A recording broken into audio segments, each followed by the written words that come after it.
Ici, vous voyez la liste des TP qui concerne la mécanique des sols 1. Et d'habitude, elle ne se fait pas entièrement en présentiel. D'habitude, on fait à peu près 1, 2, 3, 4. Et le 5, on ne le fait pas. Bon, cette année, c'est une année exceptionnelle. On a déjà fait par cette façon, à distance, analyse granulométrique d'un sol et limitateur d'air. Aujourd'hui, nous allons faire les essais Proctor et les essais de perméabilité, donc les deux et l'humain. Et la dernière séance, on va parler de l'essai eudométrique. D'accord? Mais ça va être donc tous les TP. Ça va être tous les TP de la mécanique des sols. OK? هذا هو البروغرام تاعنا اليوم باش نشوفوا donc les essais Proctor et les essais de perméabilité. Mais vous allez voir qu'on va passer beaucoup plus de temps pour les essais Proctor. L'essai de perméabilité, vous avez déjà une idée, c'est beaucoup plus simple. OK? Donc, le TP numéro 3, compactage des sols, essai Proctor. Donc, on a mis au fait compactage des sols. Les essais Proctor, en fait, c'est les essais qui sont en relation directe avec le compactage des sols. Une notion qu'on n'a pas très développée dans le cours, donc elle va être développée ici, dans ce TP-là. Donc, le but d'un essai de compactage, c'est de connaître la teneur en eau optimale, la teneur en eau optimale, qui permet d'obtenir une densité sèche maximale du sol par compactage. C'est-à-dire, nous avons un matériau, voilà, un sol, qui on peut dire un matériau dans le cas général. Il n'y a pas que les sols. Donc, on a un matériau ou un sol disponible en vrac, sous forme remaniée. On va le mettre d'une certaine manière dans certaines conditions, on va dire, en lui faisant subir le compactage. Pourquoi? Bien sûr, pour diminuer les vides entre les grains et pour lui permettre d'avoir la densité sèche maximale. Densité sèche, gamma D. Bien sûr, ceci ne se fait qu'à travers le tracé, ce qu'on appelle de la courbe Proctor. Donc, il va y avoir le tracé de la courbe Proctor, du sol ou du matériau. Donc, le principe, il compacter un échantillon de sol. Lorsqu'on dit un échantillon de sol, c'est-à-dire qu'il y a une masse prédéfinie qu'on prend d'une certaine manière. On va essayer de la mettre dans un moule normalisé. Un moule, vous savez, c'est un volume, un récipient en acier, dans lequel vous allez mettre le sol d'une certaine manière. Le moule aussi a des dimensions normalisées. Le compactage, au fait, c'est quoi? Vous avez une masse qu'on peut coulisser par une tige dans un fourreau, dans un petit cylindre, et vous allez faire tomber cette masse plusieurs fois sur le sol.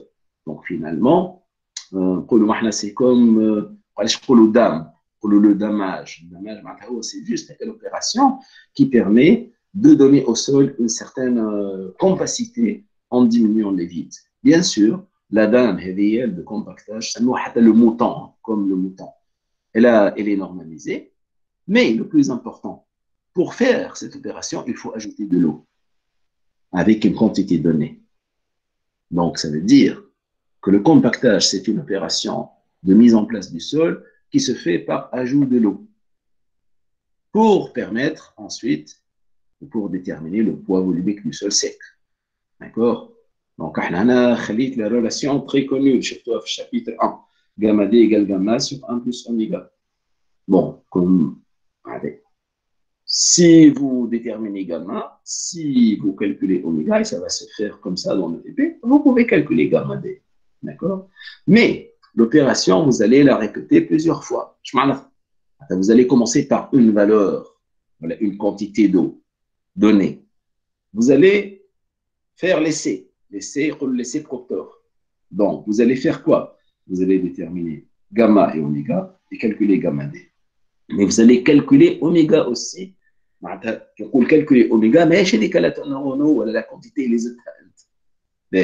Mais le principe consiste à dire cette quantité d'eau n'est pas ce qu'on appelle la quantité d'eau optimale. Nous avons parlé de teneur en eau optimale. Allez, la teneur en eau optimale, elle correspond à gamma D max qu'on veut déterminer.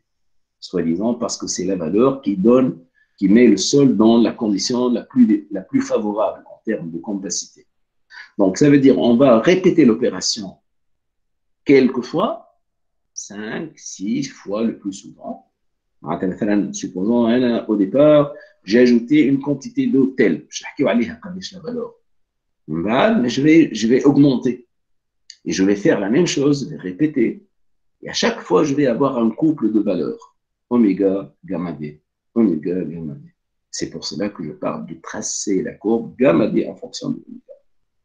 Donc, lorsque vous faites 5 ou 6 déterminations par ce principe, vous allez avoir 5 ou 6 couples de valeurs oméga et gamma.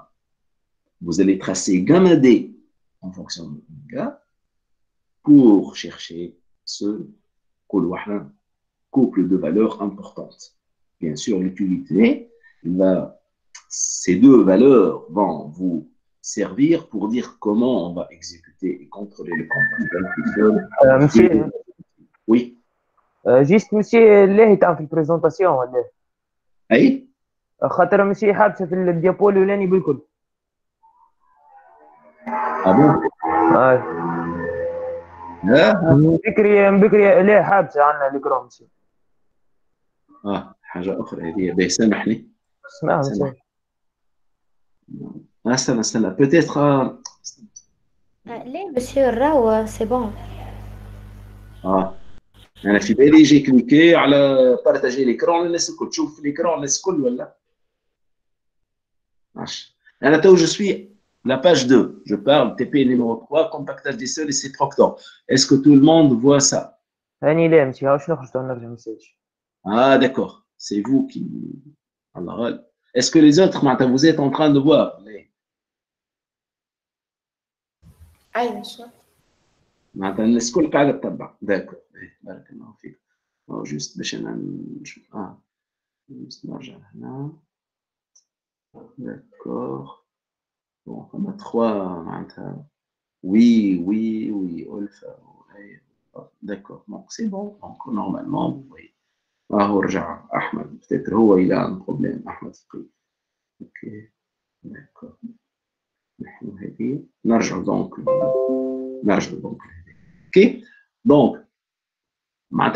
l'objectif on va dire de ce travail pratique il est clair.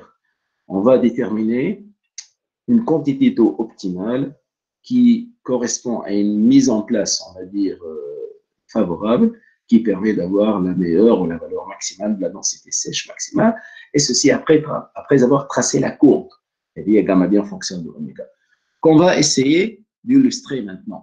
Mais on parle en termes pratiques, c'est le compactage, il concerne quoi?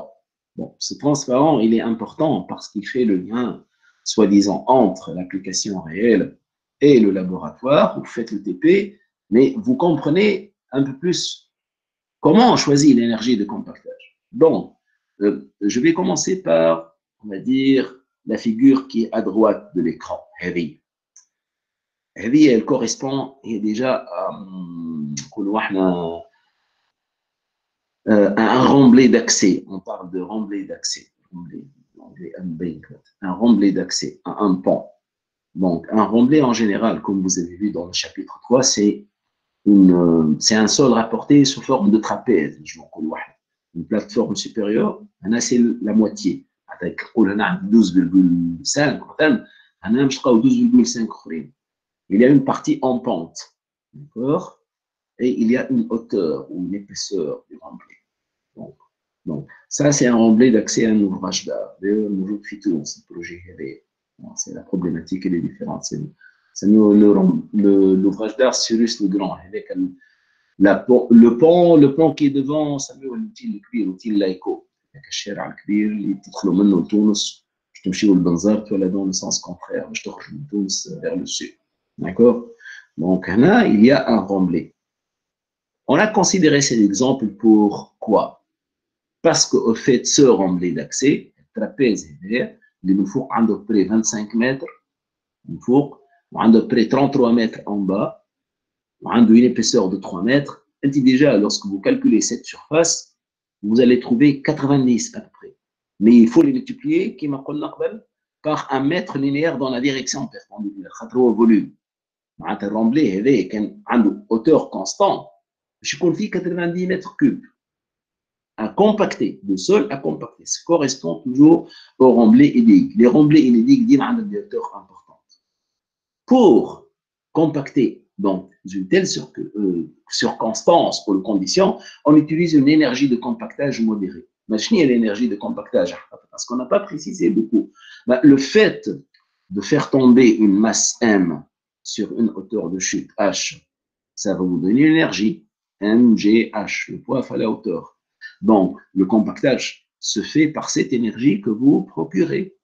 Lorsque la quantité ou le volume, les volumes sont très importants, vous ne pouvez pas dépasser une certaine énergie qui correspond à ce qu'on appelle au qualificatif Proctor normal. Donc, lorsqu'on dit on fait un essai Proctor normal, ça veut dire l'énergie de compactage est modérée, mais ce n'est pas une question de valeur, c'est une question d'application. Alors, Proctor normal pour les projets de remblai, de grande hauteur notamment, et même de digues ou de barrages. D'accord? Alors, dans une circonstance tout à fait différente, et on suppose que ce remblai, il va servir pour mettre une route. Mais la route, la partie superficielle, c'est des notions que vous allez voir lorsque vous voyez le module route, elle est constituée par la structure de chaussée, et donc les trois couches que vous voyez ici, couche de roulement, couche superficielle, de roulement sur laquelle vous roulez dans la voiture, couche de base, couche de fondation, et ce qu'on appelle le sol support, ou le sol d'appui. Donc, vous allez construire, en fait, une structure dont l'épaisseur totale, y compris la partie à aménager du sol support, elle est aux alentours de 50, 60, 70 cm. Disons que c'est 50 cm. Et je raisonne, par exemple, sur la chaussée ici. Si j'ai une largeur de 12 mètres, donc la chaussée, elle va être sur une longueur, sur une largeur un peu plus petite. Donc, on va dire 10 mètres. Que lorsque vous multipliez le volume de sol par mètre linéaire, comme on a dit tout à l'heure, vous allez trouver 5 mètres cubes. Donc, notre application concerne une structure comme ça, le volume à compacter, il est très, très petit, mais le plus important, c'est que ce volume va être soumis à des charges relativement importantes. Parce que vous avez une route, on va dire, il va y avoir des poids lourds avec un grand tonnage. Donc, ils vont solliciter le sol, ils vont subir des déformations. C'est pour cela que vous devez, par rapport à ce cas-là, utiliser une énergie de compactage peut-être le double ou beaucoup plus. Et dans ces conditions-là, on utilise ce qu'on appelle le Proctor modifié. Donc, la différence Proctor normal et modifié, on peut la comprendre d'une manière simple. L'énergie fournie par le compactage, elle est très différente. Mais pourquoi elle est très différente? Parce que l'application, le sol qui est compacté va être sollicité de manière différente. Donc, si je parle d'un remblai, hormis le fait que la structure de chaussée va être ici, donc on va raisonner, oui, 30 cm, nous sommes en surface. Mais les autres problèmes du remblai sont ailleurs. C'est l'écoulement d'eau, c'est la stabilité de cette pente, etc. C'est la stabilité également du sol qui est au-dessous, d'autres considérations. Donc, ici, vous comprenez pourquoi on fait une énergie relativement importante de compactage, c'est Proctor modifié, et une énergie relativement modérée, par exemple pour les remblais ou les digues. D'accord? Donc, maintenant, on va préciser cela dans les conditions de l'essai. Donc, ce transparent, il résume un peu tous les détails du travail pratique à faire. Donc, qu'est-ce qu'on voit ici? Bon, on peut commencer par le schéma qu'on a ici. Le moule dont j'ai parlé, le moule métallique, au fait, c'est un cylindre. Mais bien sûr, qui va être limité en partie inférieure par quelque chose, bien sûr, de rigide, en acier. Et vous voyez dans le moule, enfin, on va dire des couches, des petites couches. C'est le sol. Des couches de sol compactées. Donc, ici, on a une configuration où il y a 3 couches ou sous-couches, comme vous voulez, couches, 3 couches. Donc, qu'est-ce qui se passe? La dame, elle est là. Cette tige, à l'intérieur, elle est coulissante. Donc, à la main, automatiquement, vous allez la soulever jusqu'ici. et vous allez juste la faire tomber sous son poids propre. Donc, il va y avoir cette masse qui est là, elle va tomber sur cette hauteur de chute et fournir une certaine énergie. Pourquoi? Pour compacter le sol. Donc, ça veut dire qu'il y a l'illustration du compactage par cette dame. Mais il y a également l'illustration de la mise en place. Donc, lorsque vous prenez, par exemple, les choses réelles, qui sont en laboratoire, là, vous voyez un récipient. Le récipient de contenance, quelques kilogrammes. Je dirais 2,5 kg de sable. Vous allez ajouter une certaine quantité d'eau, vous allez mélanger, et par la suite, vous allez mettre le sol dans le moule. Là, vous avez deux moules. Vous pouvez donc bien voir un petit moule et un grand moule. Le petit moule, c'est le moule Proctor. Le grand moule, c'est ce qu'on appelle le moule CBR. On va le voir un peu plus vers la fin de la manipulation. Donc, le moule Proctor qui est là, vous allez mettre le sol dans ce moule tel que schématisé ici. Mais bien sûr, après avoir subi le compactage. Et en termes pratiques, vous voyez dans ce tableau toute la différence entre le Proctor normal et le Proctor modifié. Donc ici, lorsque le Proctor il est normal, la masse de cette dame qui est là, c'est cette partie noire, elle est à près de 2,5 kg. Alors que pour le Proctor modifié, elle est pratiquement le double. C'est 4,5, un peu moins que le double. La hauteur de chute pour le Proctor normal est de 30 cm, alors qu'elle est une fois et demie pour le Proctor modifié. Ce n'est pas uniquement la masse, c'est la hauteur de chute. Encore plus, le nombre de couches. Lorsque vous faites le Proctor normal, ça correspond pratiquement, ça peut correspondre à cette configuration-là. On peut imaginer qu'il va y avoir une troisième, une quatrième, une cinquième couche. Mais dans le Proctor modifié, il va y avoir 5 couches. Alors que par couche, on a le même nombre de couches, répartis d'une certaine manière que vous pouvez voir en détail dans le manuel des travaux pratiques. Donc, ça veut dire que maintenant, en laboratoire, on essaie d'illustrer quelle est la différence entre le Proctor normal et le Proctor modifié. Mais vous devez comprendre, réaliser que sur chantier, les moyens qu'on va utiliser pour compacter le sol vont suivre à peu près, on va dire, cette différence-là. D'accord? On voit que on compacte, par exemple, en couches, en 3 couches. Non, si je reviens, par exemple, au cas de la structure de chaussée, la couche que vous allez compacter, il y a 30. Vous allez la compacter peut-être en subchantier, vous allez la compacter en 3. Mais vous voyez, la couche, elle est d'épaisseur 30 cm. Mais vous allez mettre un remblai de 3 mètres, où la couche, la sous-couche à compacter va être elle-même de 30 ou 40 cm. Donc, là, vous voyez, ce qui se produit au laboratoire, il est simulé d'une manière à peu près concordante en laboratoire. Donc, ça suit la même tendance. On augmente le nombre de couches, on augmente le nombre de coups, etc. Et c'est ça la différence entre les deux procédés, Proctor normal et Proctor modifié. Donc, les couches quand est-ce que je fais Proctor normal, quand est-ce que je fais Proctor modifié. Proctor normal, c'est pour les remblais, c'est pour les barrages, les digues, etc., c'est-à-dire grand volume à compacter. Alors que le Proctor modifié, il se fait pour les structures de chaussée, mais il y a également d'autres structures similaires, les structures des pistes d'aérodrome, les pistes d'où décollent et atterrissent les avions. Ils doivent avoir une humidité relativement beaucoup plus importante. Alors maintenant, la chose importante, c'est un peu cette quantité d'eau à ajouter. Parce que nous avons dit que nous allons faire plusieurs essais. Et dans chaque essai pour le même sol, à chaque fois, on augmente la quantité d'eau. Mais par rapport à quoi?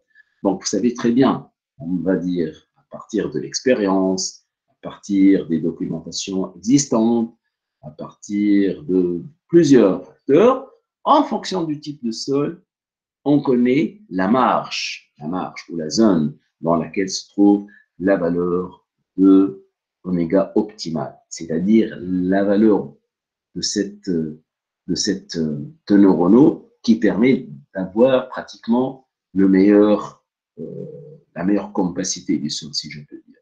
Donc, on voit très bien que cette quantité d'eau, elle est, par exemple, de 7 à 10% pour les sables. Elle est peut-être un peu plus grande, largement, lorsqu'on passe au limon. Et elle est encore plus grande lorsque vous passez aux argiles. Donc, qu'est-ce qu'on remarque? On remarque plus la granulométrie du sol devient fine, plus la quantité d'eau va augmenter. Ceci est évident parce que les particules sont beaucoup plus nombreuses et l'eau, au fait, ici, l'eau, elle a un rôle important pour le compactage. On ne peut pas compacter sans eau. Mais comment on va procéder? J'ai un sol sableux, je peux dire que je dois être autour de 8,5. D'accord? Fait, par exemple. Mais une fois j'ai considéré 8,5, je vais commencer par un point un peu plus loin de cette valeur. Je vais diminuer 5% de 8,5. Qui est la teneur en eau présupposée, j'ai 8 ou 8,5. Lorsque je fais diminuer 5, je vais trouver 3. Donc la teneur en eau initiale de W0, la teneur en eau initiale, la quantité d'eau initiale avec laquelle vous allez compacter le sol ici, vous allez le mettre dans le moule, va être aux alentours de 3, 3,5. La quantité d'eau, elle est 3,5% de la masse de sol. 2,5 kg de sol, 5, je dis de 1 tiers. 3,5% en masse d'eau, là en volume, pour faire le compactage qui est marqué. Attendez, lorsque vous compactez selon ce procédé, 3 ou 5 couches, avec 25 coups par couche, qu'est-ce que vous formez? Tout l'échantillon compacté. Maintenant, on précise des grandeurs à mesurer.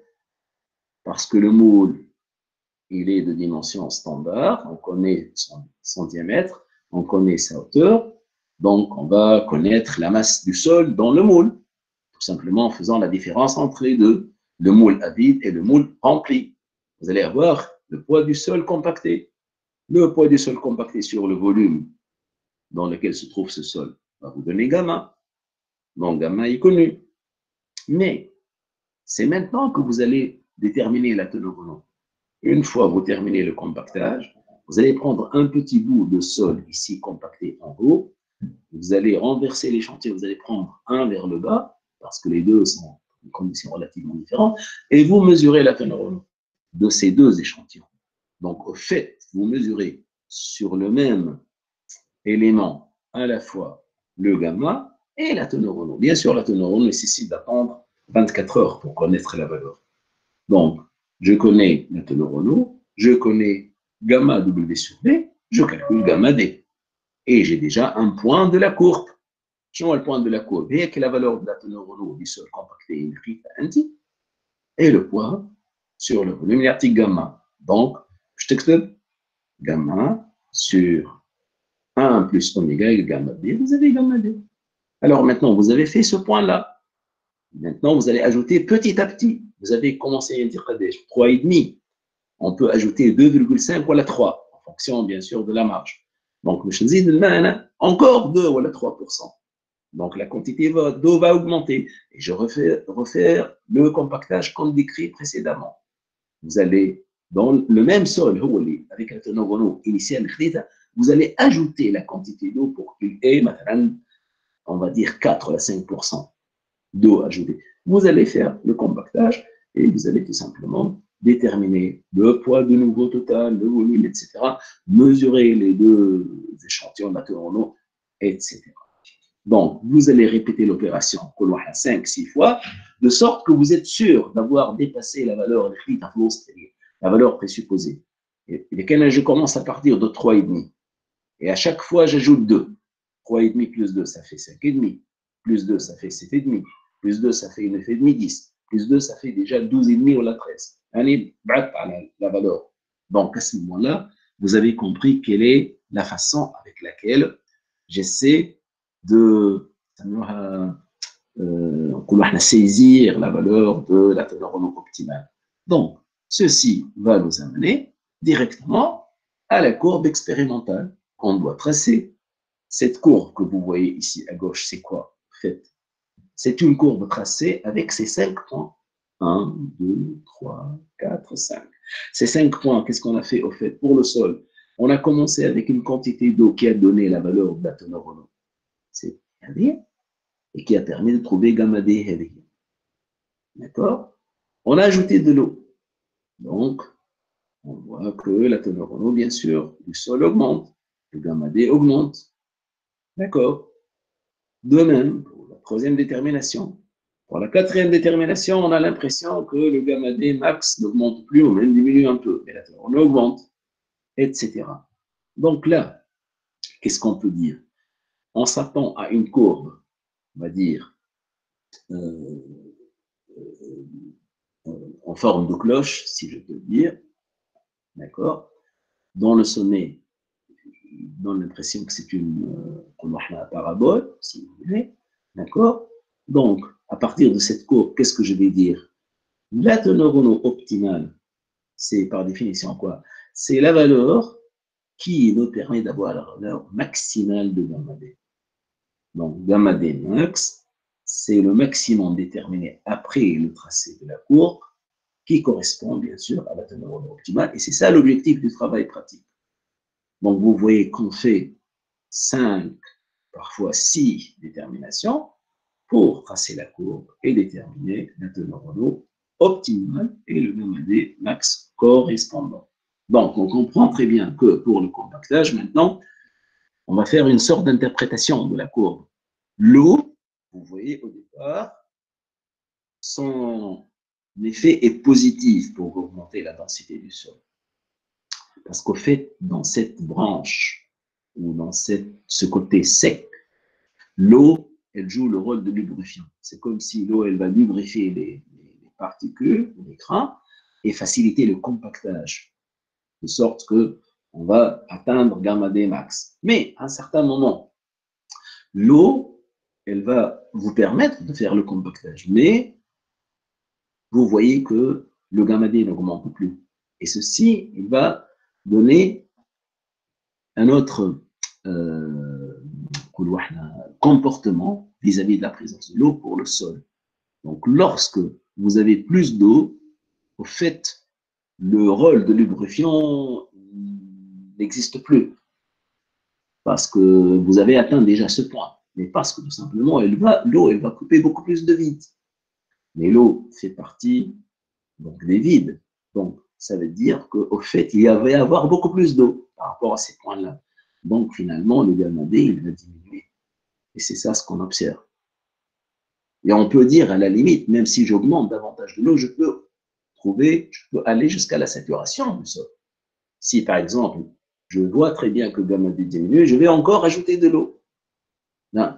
L'eau, elle va être tout simplement, son existence, il va réduire l'énergie pour compacter le sol parce qu'il y a une partie de l'énergie qui va vers l'eau, qui existe dans les vides.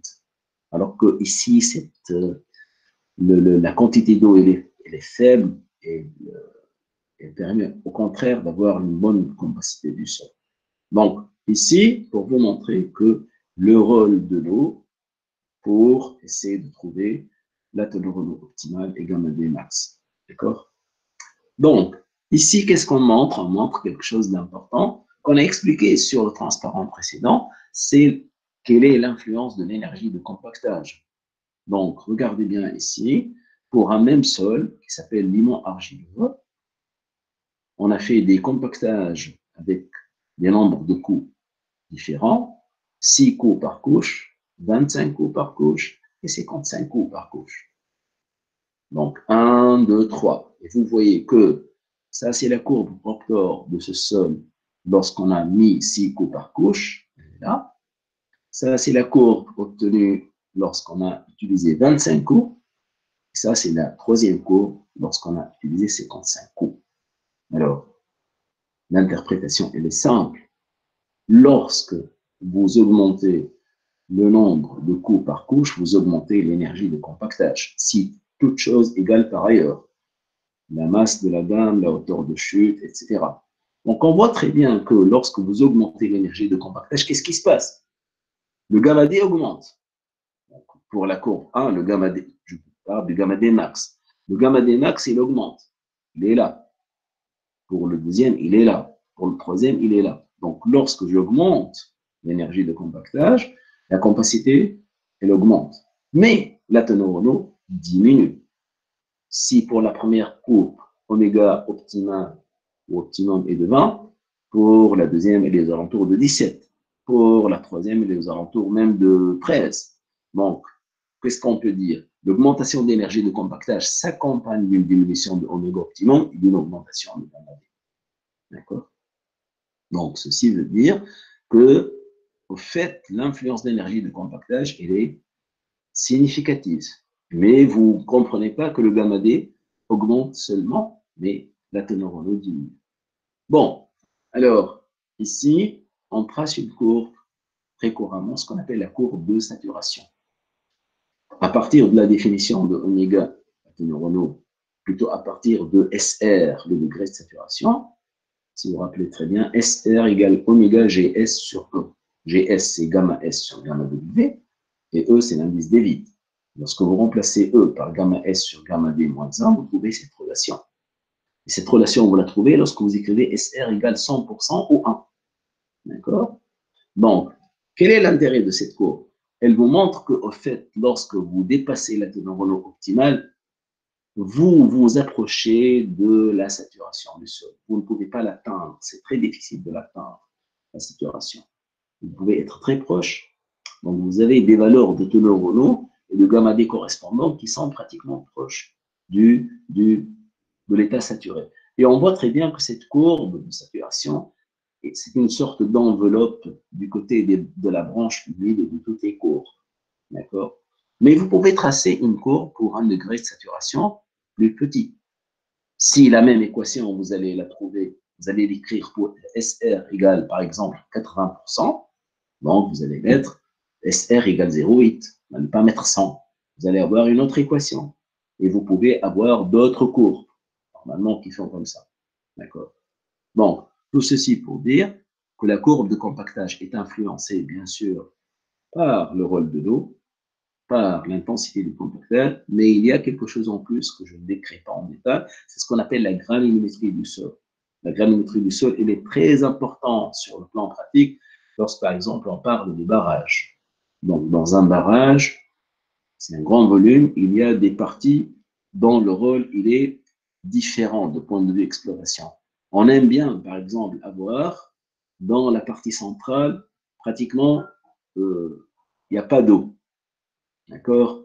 Et c'est plutôt du côté de la branche. Et dans d'autres parties, parce qu'on est proche, par exemple, ce qu'on appelle de dispositifs de drainage, on peut être du côté humide.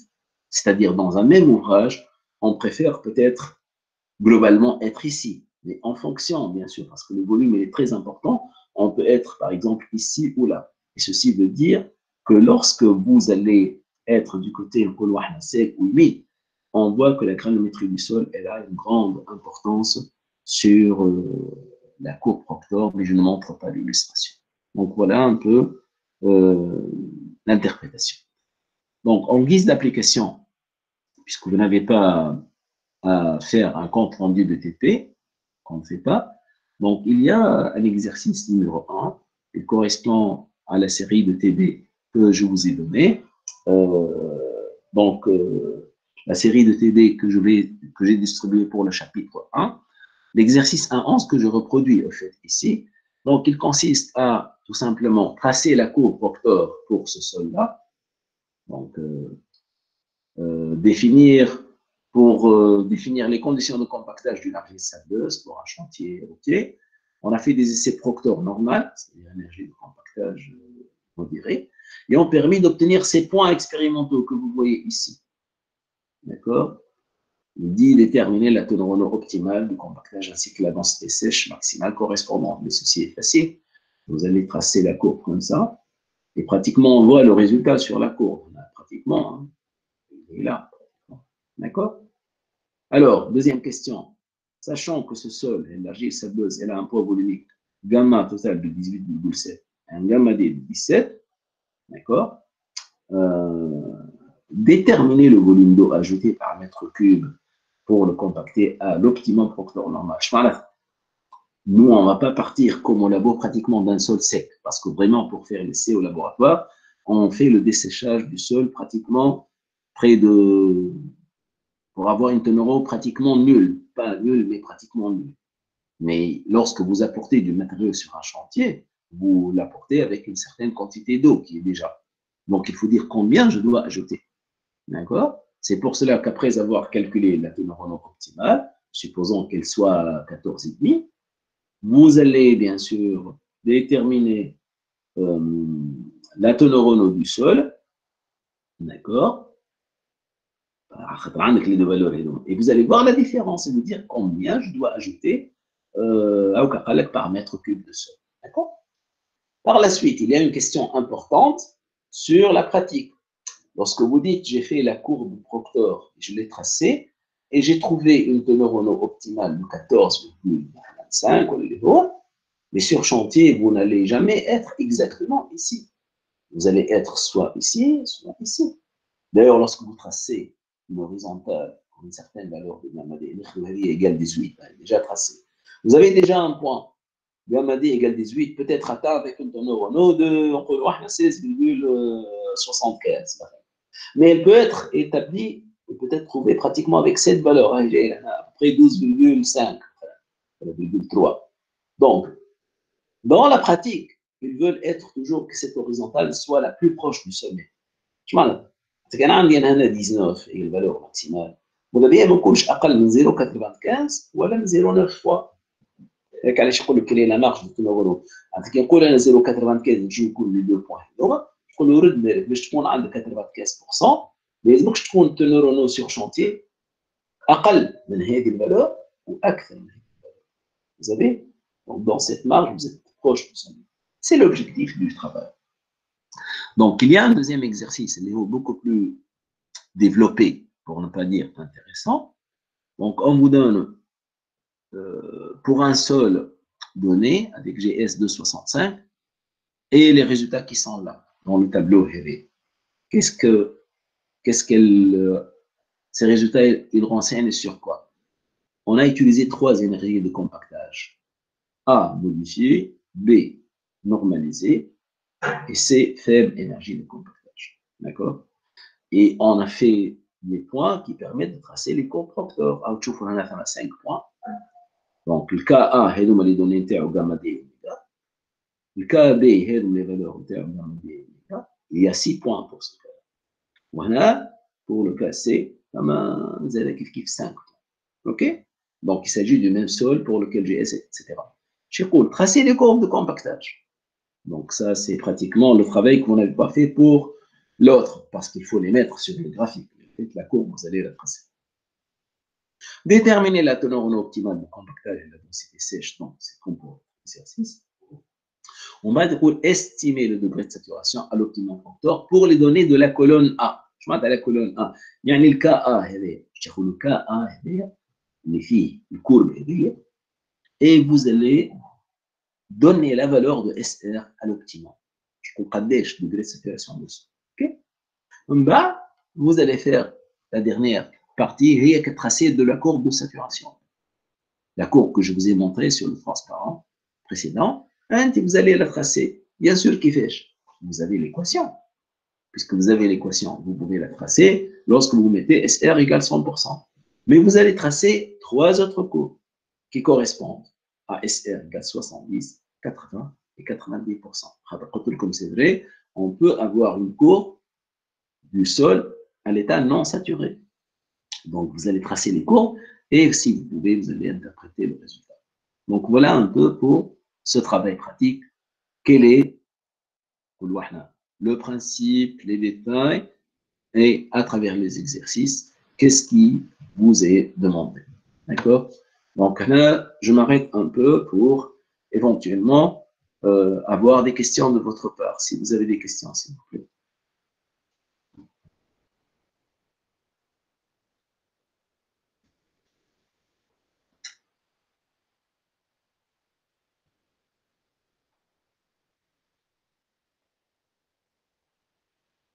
Des questions, pas uniquement sur le TP, mais de manière générale, bien sûr, en relation avec le compactage. Hmm.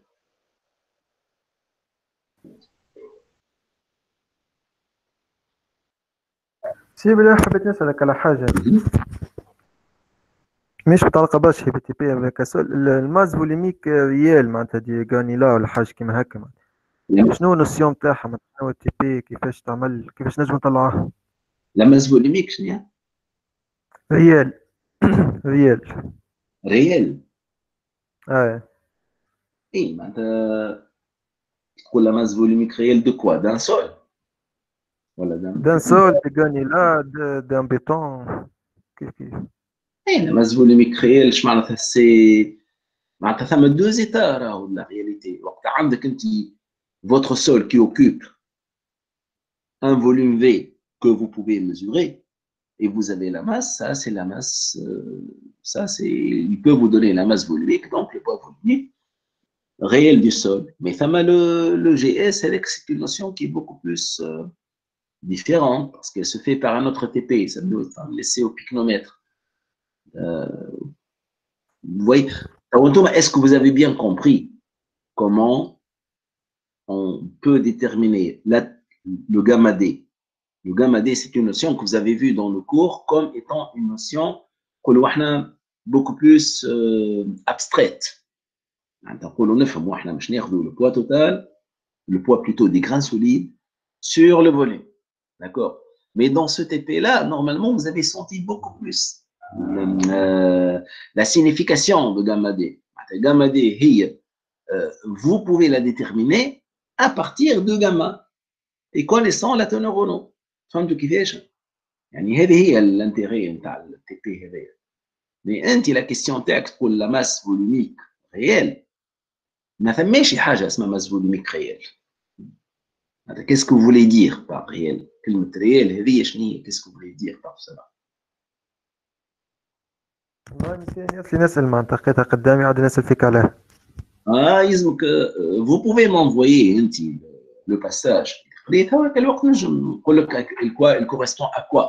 هذا هو ما عرفتش نجم نقول. فهمت؟ داكور ميرسي. يظل تكون هكا احسن. فهمت كيفاش؟ خاطر تخيل elle est écrite dans un contexte اللي هو يلزم الانسان يعرف شنو الكونتكست هذاك pour vous répondre. علاش انا ما نجمش نعطيك لا ديفينيسيون في الكونتكست المكتوبه هذيك كلمه لا ماس فوليميك ريال. بون لا ماس فوليميك ريال elle est vague بالنسبه لي compte tenu des paramètres اللي احنا كنا introduits ensemble. هذا شنو اللي نستحضر توي. داكور ميرسي ميرسي. Est-ce qu'il y a d'autres questions? Les aspects pratiques du compactage.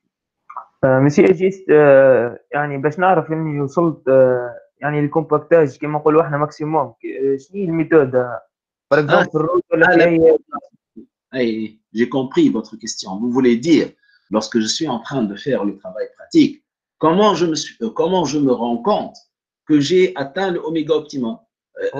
C'est clair. Anti suppose que vous avez obtenu le même poids volumique total. اسمع فيا. Je m'attends le même poids volumique total. Par rapport à un point existant, vous avez ajouté de l'eau. Vous avez ajouté de l'eau. Donc, la teneur en eau du sol, elle est plus grande par rapport à un point précédent. Et le poids, il est le même. Donc, vous avez déjà dépassé l'oméga optimum. Allez, le poids du sol sec, il est plus petit par rapport au point passé. Ce que vous obtenez, plus pratique. خلينا نعملوا انتربريتاسيون تاع التابلو هذا. شوفوا التابلو هذا. وقت تعطيني التابلو هذا يقول لي اوميغا ايغال 9.3 11.8 14 وشنو اتسيتيرا. وهنا الى كالكولي غاما دي. لاحظ انت هنا غاما دي براتيكمون il est le même 17,55 17,47. Il est très proche. Mais la teneur en eau, il est déjà à 3 points de différence. Donc, ceci montre bien que vous êtes proche.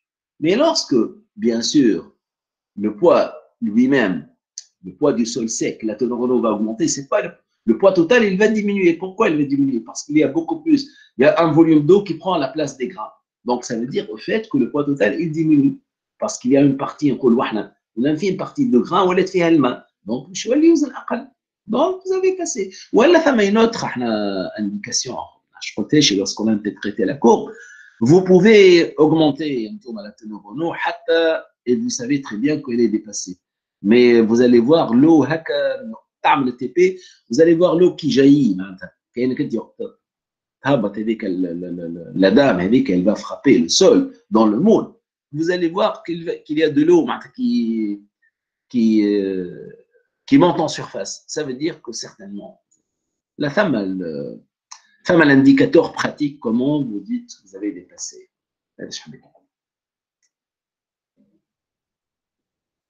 Ok. D'accord. Mais pour les autres, vous n'avez pas de commentaires. Je me colle au moins c'est clair. Je vous avais tout compris. Donc, je peux passer comme vous voulez. Donc, l'essentiel pour moi, c'est que, l'essentiel pour moi, c'est que vous allez ici faire les deux exercices. D'accord? Je précise que ces cours, l'une des élèves, ou l'un des élèves, papier soumis logarithmique. Donc, j'ai oublié de dire que je vais essayer de trouver un papier soumis certainement disponible quelque part, et je vais vous le scanner et l'envoyer. Comme ça, vous n'allez pas avoir de la peine pour le trouver. Mais là, on a tracé une courbe dans une échelle arithmétique normale. Mais faites attention, lorsque vous tracez les courbes, vous tracez les courbes, كي تشوف لك هكا راهو الجمادين ne part pas de zéro تمشي شي تغلط هنا مثلا انت vous allez tracer la courbe هذه تاع السول ا شنو اللي عندك انت عندك من 1641 ل 1873 vous donnez une marge de la teneur en eau suffisante لواش باش تظهر la variation de la teneur en eau mais مثلا انت تنجم تاخذ في الكورب ا حتى في الكورب بي مثلا تاخذ مثلا la valeur minimale de gamma qui نرجع على كورب هذه la courbe expérimentale parce que je viens à la courbe supposons نقول par exemple هنا زيرو نتاع الجاما دي ماهوش زيرو ينجم يكون مثلا 15 par exemple تعمل 15 16 17 18 دونك تاخذ juste une échelle معناتها احنا نقولوا احنا qui s'adapte pour avoir cette forme là ما تاخذش زيرو في الجاما دي الهون d'accord بينما التنور vous allez prendre le zéro حتى الفالور donc هذا pour vous aider dans la précision avec précision pour le tracé de la courbe واضح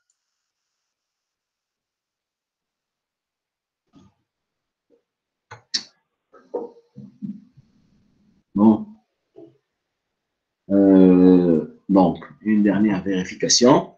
Je vois que vous n'avez pas de commentaires. Vous n'avez même pas écrit de commentaires, donc je vais passer. Hein. D'accord? Je parle. OK.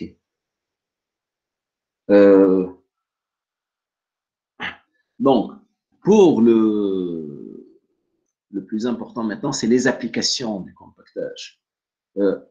On ne fait pas uniquement l'essai Proctor, normal ou le modifié, juste pour faire le compactage. Mais on fait l'essai Proctor pour faire un autre essai. La première application, ça met l'application du compactage. Il y a un autre essai qui s'appelle l'essai CBR. CBR, c'est les initiales donc de ce qu'on appelle Californian Bearing Ratio. Voilà, en français, indice de portance californien. Ratio, indice, bearing, portance californien, elle est claire. C'est quoi ça? C'est l'importance du sol de fondation d'une structure de chaussée. L'aptitude de ce sol à supporter les charges. On a là un problème très technique. Lorsque je vous ai montré la structure de chaussée, elle est composée des couches qui sont en haut et il y a la couche qui est en bas. C'est, on va dire, le sol d'assise de la structure de chaussée. Voilà. Alors, sur le plan pratique, pour dire, quelles sont les épaisseurs des couches de la chaussée sur un sol, il faut déterminer cet indice qui s'appelle le CBR. Donc, on fait un essai spécifique pour cela. C'est un essai, on va dire, de poinçonnement du sol. Pourquoi? Parce qu'il va provoquer la rupture du sol. Qui fait-je? Comme vous pouvez l'imaginer, de matériaux de construction, comme vous l'imaginez dans un essai de compression. Donc ici, vous voyez l'appareillage qui existe, qui a existé à un certain moment. Ça, c'est le moule bleu, le moule CBR. Tout à l'heure, vous vous rappelez, je vous ai dit, il y a un moule CBR, voilà. Pour cet essai, on utilise le moule CBR qui est beaucoup plus grand que l'essai, que le moule Proctor. On va compacter le sol à l'optimum Proctor modifié, puisqu'on parle du CBR, on parle d'une structure de chaussée. Donc, il faut que l'énergie de compactage soit élevée. On va compacter le sol dans ce moule à l'optimum Proctor que vous avez déterminé à partir de l'essai Proctor modifié. Juste la confection de l'éprouvette avec oméga optimum que vous avez déterminé lors de l'essai déjà fait. Lorsque vous compactez le sol, vous allez, dans ces conditions-là, le placer sur cet appareil. Cet appareil, c'est une presse. Donc, vous voyez ici un bâti rigide. Vous avez ici un dynamomètre et un piston. Alors, le piston, c'est on va dire, un petit cylindre en acier. Et qu'est-ce qui va se passer? La partie inférieure sur laquelle repose l'échantillon, l'embase, on va dire, d'accord, elle va monter en haut avec une certaine cadence. La cadence, elle est très connue dans tous les livres, 1,27 mm par minute. C'est-à-dire, on imagine que maintenant, qu'est-ce qui va se passer? Le cylindre avec le sol compacté, il monte en haut, mais le piston est fixe. Lorsqu'il va monter en haut, donc bien sûr, le piston va réagir. Le piston va poinçonner le sol. Il va y avoir un enfoncement du piston dans le sol, un enfoncement. Et on mesure par le dynamomètre, les forces correspondant aux enfoncements 1,25, 2, 2,5, 5, etc. millimètres. Je mets 1 mm pratiquement à 1 cm. L'indice recherché, l'indice CBR, par convention, c'est la plus grande des deux valeurs اللي موجودين لهنا. Pour 2,5 mm, je t'ai la valeur en kilonewton, la valeur مش هتقول لك 10 sur 13,35, plutôt 100 sur 13,35. D'accord?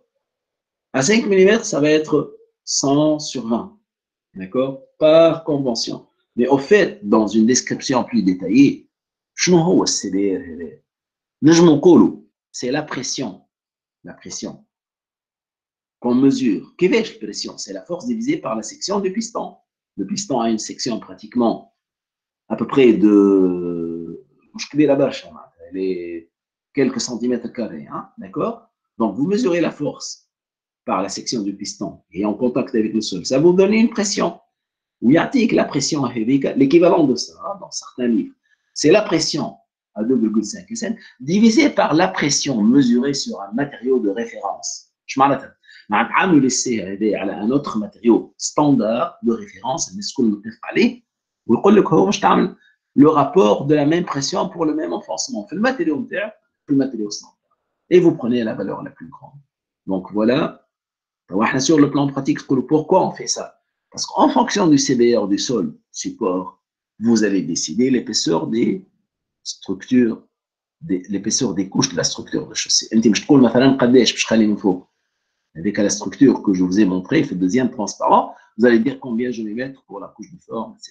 C'est à partir de cette valeur. بقينا ثم أكثر شوية من هذا.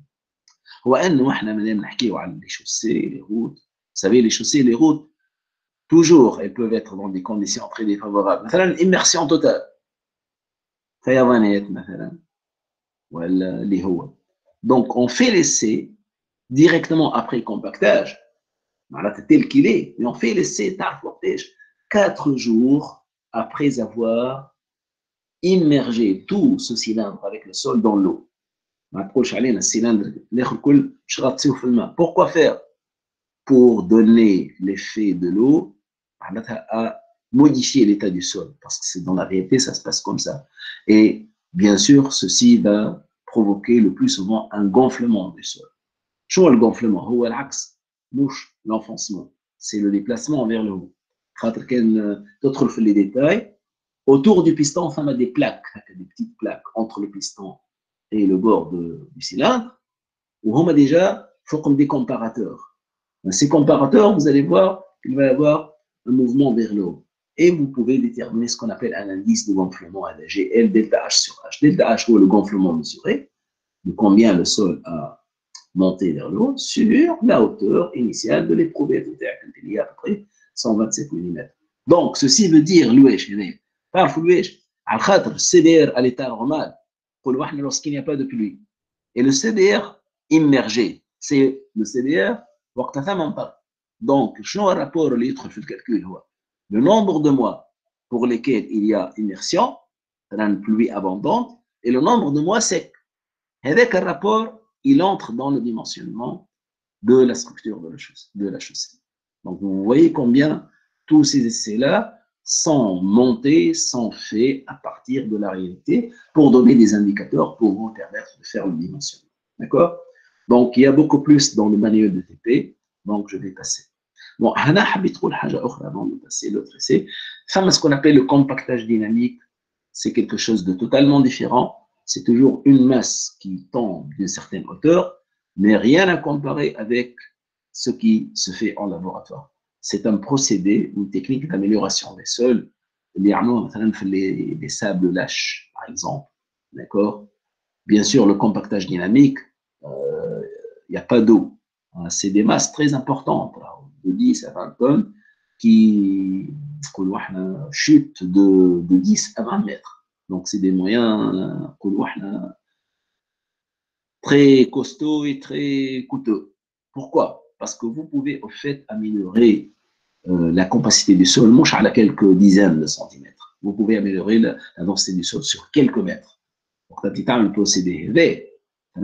نجم تحسن la qualité du sol بتاعك على 3-4 mètres. Et donc, ça veut dire que vous pouvez mettre au-dessus de ce sol une fondation d'un ouvrage. Juste à titre indicatif. Donc, maintenant, l'essai de perméabilité, ça va être relativement court. Pourquoi? Parce que vous avez déjà vu ça dans le chapitre hydraulique des sols. Donc, au fait, qu'est-ce que nous allons faire? Nous allons déterminer ce paramètre K qui s'appelle la perméabilité d'un sol en laboratoire. Bien sûr, en utilisant la loi de Darcy. Bon, l'intérêt du TP, c'est de dire qu'on ne peut pas déterminer K de la même manière selon qu'on est en présence d'un sol connu ou en présence d'un sol fin. Vous allez comprendre pourquoi. Et on dit que pour la première catégorie de sol, on fait un essai à charge constante. Alors que pour la deuxième catégorie, on fait ce qu'on appelle l'essai à charge variable.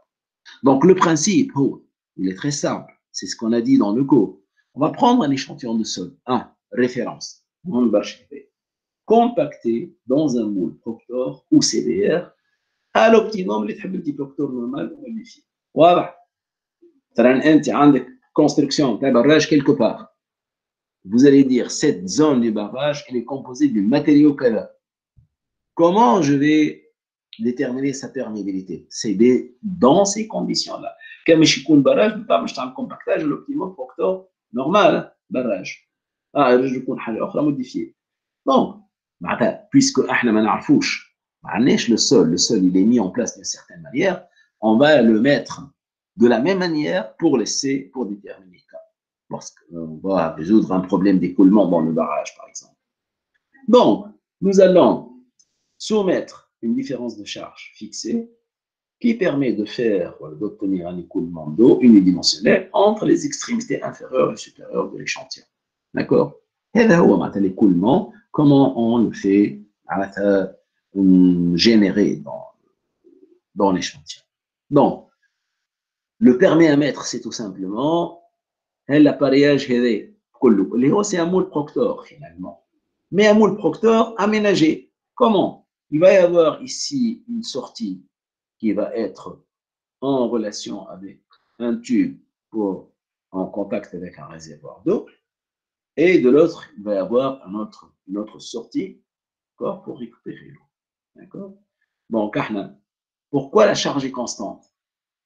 Ce sol est un sable, maintenant.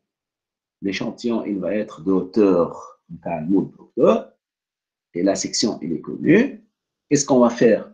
On va fixer un niveau d'eau. Donc, là, on décrit en détail. Là, c'est un bac ou un réservoir qui est en contact avec une source d'eau.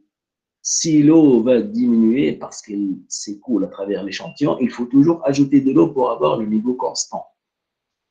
Alors, si l'eau a trouvé le temps, elle a mis le temps nécessaire pour passer du bas vers le haut, elle va sortir. Donc, vous pouvez récupérer cette eau. Donc, la différence de charge, elle est très claire ici. Entre l'extrémité inférieure, la hauteur d'eau, d'accord? Donc, la hauteur d'eau, et à l'extrémité supérieure, hein, c'est quoi? Donc, la hauteur d'eau, enfin, la charge. La différence entre les deux, c'est cette, on va dire, hauteur, petit h. Ah, et la différence de charge. La différence de charge entre le point inférieur et le point supérieur, il y a petit h. À partir de la définition, qui est z égale 0, c'est là. z égale 0. D'accord? Le point lotani, z égale 0, ou le niveau d'eau il est constant, il est la hauteur est câble. Le point thani, pression égale à 0, il m'a juste يخرج من هنا. Donc, عنده الزاد نتاعو. Donc, هذه moins هذه اش تعطيك h. H est constant, d'où le gradient hydraulique de petit h sur L. Ça, c'est le gradient du coulement. هنا حاجة مهمة برشا. Il faut attendre que le régime permanent soit vérifié. Il y a de l'eau qui entre dans l'échantillon du bas vers le haut et qui sort. Et on a dit que le régime permanent correspond à un débit constant. Je vois un débit constant. Le volume d'eau récupéré, il est constant. Constant au cours du temps. Donc, si l'eau commence à s'écouler, qu'est-ce que je vais vérifier? Je vais vérifier, avec une horloge. J'attends 5 minutes pour avoir ici 20 cm3 d'eau. Si je vois que ceci n'est pas vérifié, ça veut dire qu'il n'est pas encore permanent. Lorsqu'il est permanent, ça veut dire 2-3 mesures successives, 5 minutes, attends, j'ai pratiquement la même quantité d'eau. Ça veut dire maintenant, c'est très clair, la quantité d'eau qui entre du bas de l'échantillon, elle est égale à celle qui en sort par le haut. Donc à ce moment-là, je peux maintenant dire prendre les mesures. Je mesure le volume d'eau récupéré pendant l'intervalle de temps T. Donc, le débit d'écoulement à travers l'échantillon, c'est le volume d'eau sur le temps. Voilà le laps de temps, le. Mais, bien sûr, via la loi de Darcy, je m'écris V égale K fois I. Le V, il y a le débit que j'ai calculé sur la section transversale de l'échantillon. D'accord? Donc, maintenant, pourquoi je perds comme ça? Je perds parce que je peux mesurer une quantité d'eau mesurable dans le laps de temps avec. Au fait, lorsqu'on va substituer V égale K fois I, il V, K fois I, Q sur S égale K fois I, I égale H sur L, ou Q VW sur T, vous allez tout simplement trouver la valeur de la perméabilité, la valeur de K. La valeur de K définitivement, VW, le volume d'eau intime que vous mesurez, fois H, ou plutôt sur H, fois L sur TS. شوف الH والL والT والS نحسبوا عليهم حتى incertitude. كل ما لي كونترول يقول عندي هنا مش عارف يقول عندي هنا 1 متر خاطر ديما هنا موجود هنا والما يخرج من هنا. يقول عندي لا شنو لا لونغور دي شانتيون ليبيسور هي لا سيكسيون كيف ماذا شنو المشكل؟ عندي كرونومتر بي pour mesurer. La mesure de K est liée surtout dans cet essai au volume d'eau mesuré. Plus le volume d'eau est précis, plus la valeur de K va être précise. Et des logiques. Mais il faut comprendre que vous pouvez faire comme ça si vous attendez quelques minutes pour récupérer au moins 10 centimètres cubes d'eau. Donc, c'est quelque chose que vous pouvez mesurer. Vous pouvez le faire. Alors, maintenant, on va dire tout simplement, d'une manière réaliste, qu'est-ce qui va se passer si ce sol était une argile? Donc, à ce moment-là, on va dire, écoutez, nous avons dans le cours, et surtout n'oubliez pas cet ordre de grandeur, entre un sol sableux et entre un sol argileux, le rapport des perméabilités pourrait être facilement de 10 000. Ça veut dire quoi? Si j'ai attendu, même une minute, si j'ai attendu une minute pour avoir 5 cm3 d'eau pour le sable, combien je vais attendre pour avoir la même quantité d'eau pour une argile? Il faut multiplier par 10 000. Donc, 10 000 minutes, vous pouvez faire votre calcul. Donc, déjà, 10 000 par 60, je t'attends قداش من ساعة. وبعد تعرفوا قداش من نهار. Donc, ça veut dire que ce procédé à charge constante ne peut pas marcher pour les solvants. Ça veut dire pour les solvants, on va utiliser autre chose. Mais là, peut-être سبقت شوية. هنا ثم un point important في TP الأولاني. TP معناتها le TP, la mesure de cas. Mesure de cas que vous avez vue, elle pose un problème sérieux. C'est quoi? C'est la force d'écoulement que vous avez vu dans le cours. La force grand E égale I gamma W fois V. Alors, un élément de sol, l'échantillon, il est soumis à son poids. Mais il y a une force d'écoulement dirigée vers le haut. Quelle est la force d'écoulement? Qu'est-ce qu'on a appelé la poussée d'écoulement? Donc, un trait loin dans le milieu de l'échantillon. Le poids des jaugés, la quantité, une force, il faut. Donc, il peut y avoir une certaine instabilité qui manque. D'accord, on a le gradient hydraulique critique. Je m'en rappelle en pratique, qu'est-ce qu'on impose? On impose H. Quel est le H? Il y a la différence de niveau d'eau. Donc, je dis à منكم, supposons qu'on a un petit peu, je dis 3 gros. واحد نقول له خليهاش 1 متر واخر خليها 1 متر 1,5 نقول له 2.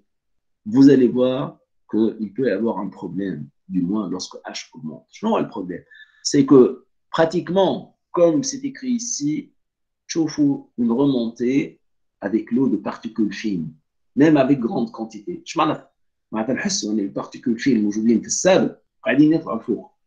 Sous l'effet de quoi? Sous l'effet de ce qu'on appelle, ça c'est le phénomène de Boulons, sous l'effet du gradient hydraulique critique. Donc, je m'attends l'essai, ce n'est pas uniquement question de calcul, mais on ne peut pas utiliser n'importe quel gradient hydraulique. Donc, إذا كان I في l'essai égale H sur L, un gradient hydraulique critique, il ne doit pas dépasser. Quel est le gradient hydraulique critique? Quand je pratique l'égalité entre les deux forces, bon, la mécanique des sols, on dit la notion de sécurité par ce qu'on appelle un coefficient de sécurité, c'est une notation internationale, qui est égal toujours à la valeur la plus grande, la valeur qui pose le problème, rupture, voilà, sur la valeur réelle.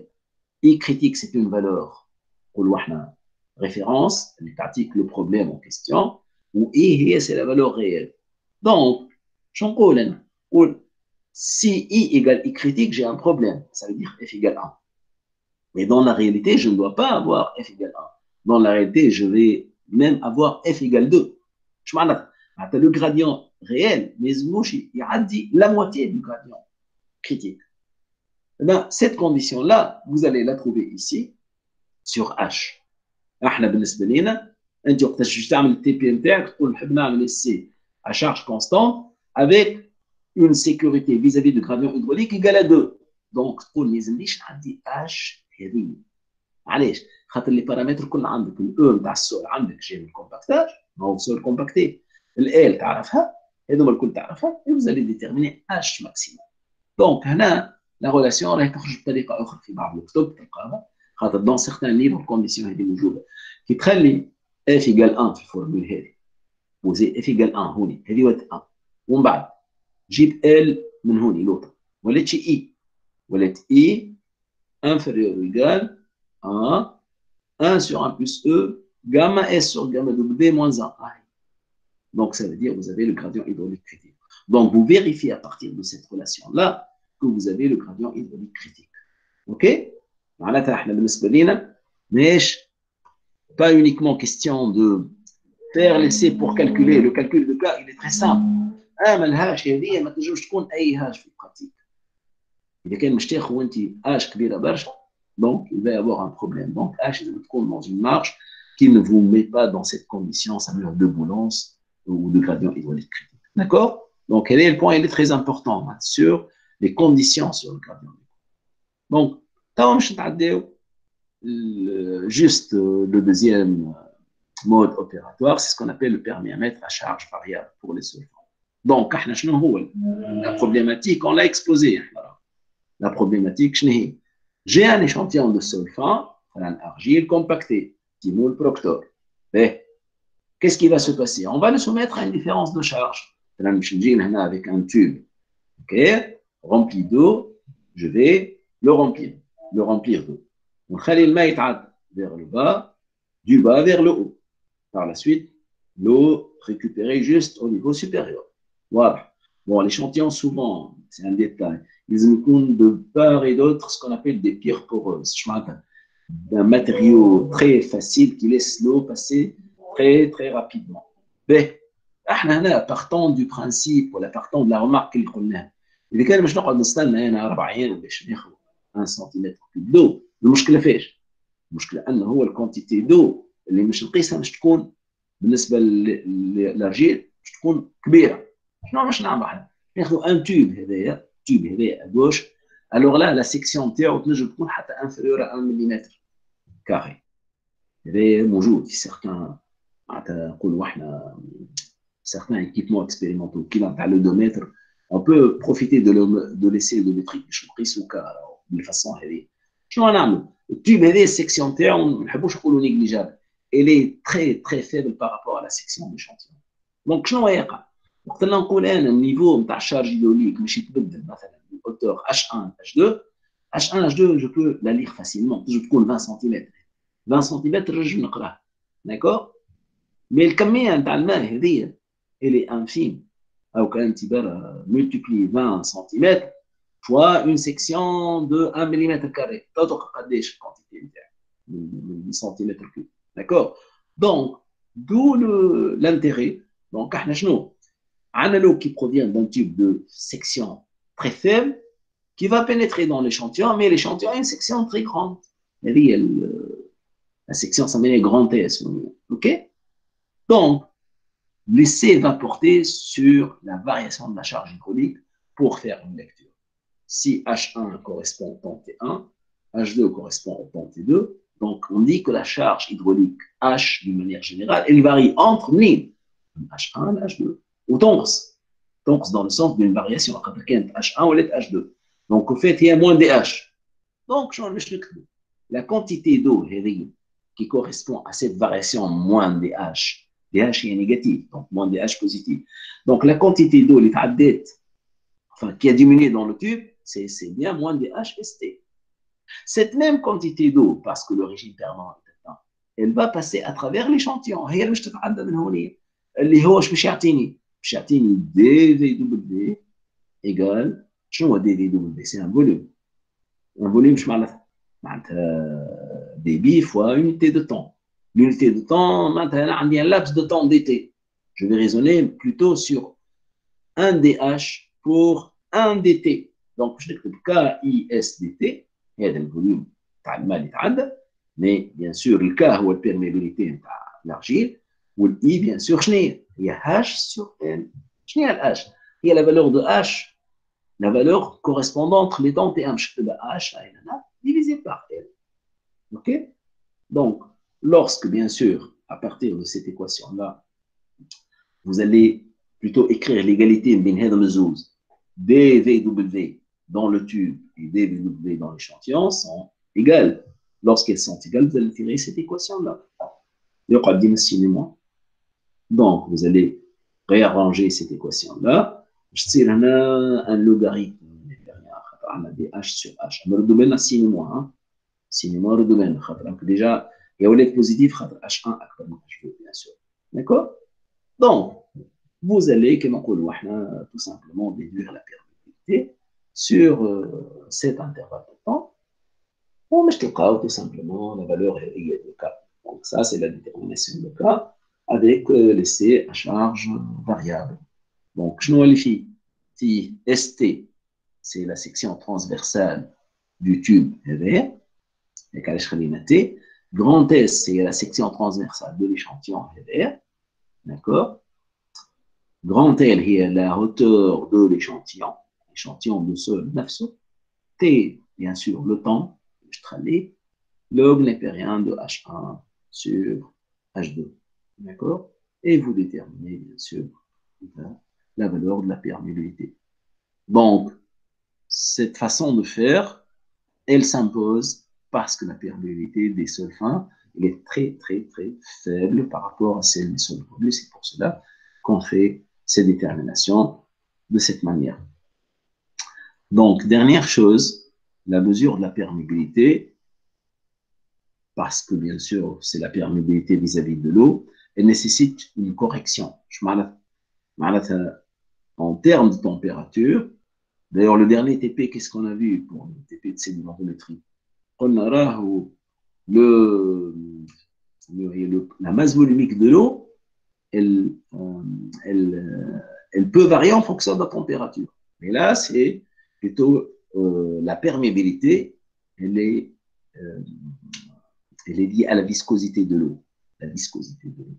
Donc, c'est pour cela qu'on mesure la température de l'essai. Donc, si je dis que K indice grand T, c'est la perméabilité de l'essai fait à la température T, nous voulons toujours calculer K à la température 20 degrés Celsius.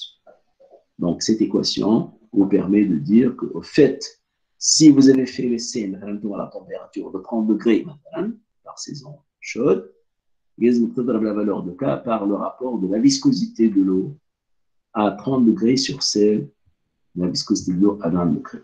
Et vous avez la valeur de K. Donc, voilà pour dire que la perméabilité du sol doit être corrigée en termes de la viscosité de l'eau via la température. Donc, il va y avoir un exercice à faire. Je vais envoyer par email.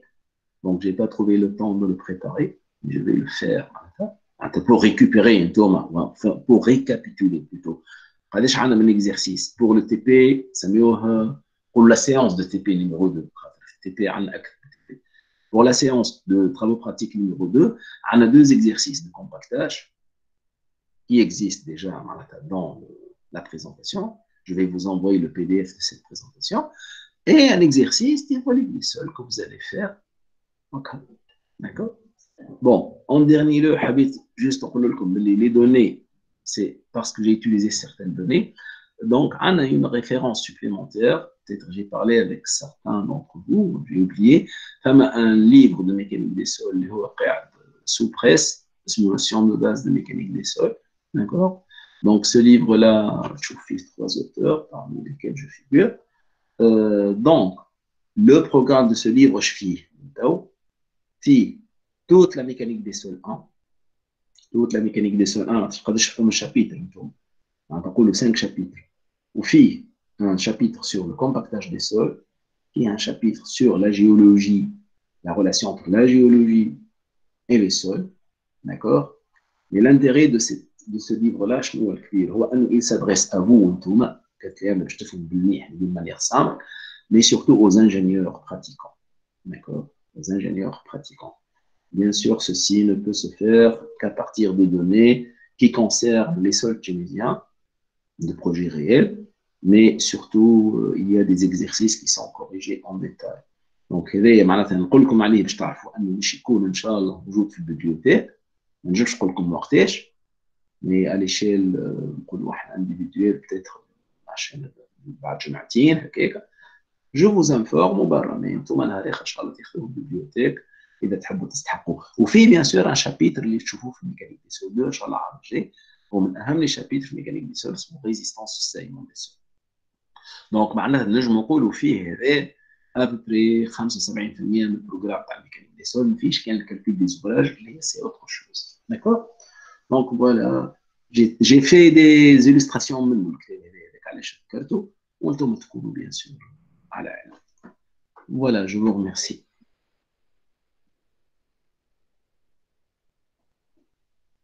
باهي فهمتي شكون يتشجع يسال سؤال زعما شيء.